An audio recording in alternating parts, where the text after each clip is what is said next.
বিসমিল্লাহির রহমানির রহিম। পেটস আজকে আপনাদের সাথে শেয়ার করব ছোলার আরেকটি ঘুগনি সম্পর্কে, যা অত্যন্ত সুস্বাদু, দেখতেও তো খুব সুন্দর এবং ভিন্নধর্মী একটি খাবার। সত্যিই অসাধারণ লাগছে। ঘুরতে ঘুরতে চলে গেলাম। এটাই হচ্ছে গড়াই নদীর পার, কুমারখালী, কুষ্টিয়া। বেশ কয়েকদিন আগে এই জায়গাটি আমি ঘুরে এসেছি, গত শুক্রবারে মেবি। দেখতে খুব ভালো লাগছে, চমৎকার একটি জায়গা এবং চারিদিকের প্রাকৃতিক পরিবেশ আমাকে মুগ্ধ করছে। পাশাপাশি অনেকবার শুনেছি, অনেক মানুষের কাছে ইউটিউবে বা ফেসবুকে ভিডিও দেখেছি বৃষ্টির, মন চাইলো আর কি যে জায়গাটি একটু দেখে আসি, সেই উদ্দেশ্যে আসা।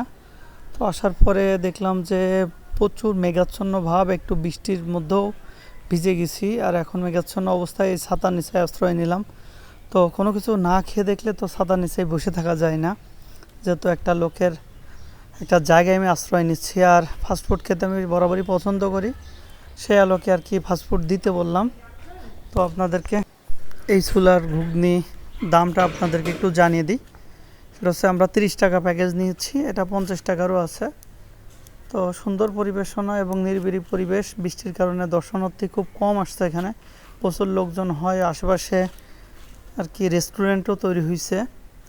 তো যেহেতু আজকে বন্ধের দিন, লোকজন আসবে, কিন্তু বৃষ্টির কারণে আসতে পারিনি। আমি দেখছি দূর দূরান্ত থেকে, ঝিনাইদহ থেকেও লোকজন এখানে চলে আসে।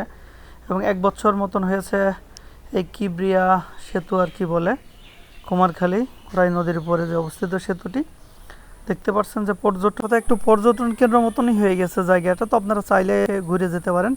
দেখেন কিছু দর্শনীয় স্থান আর কি তৈরি করছে তারা ভ্রমণ পিপাসুদের জন্য।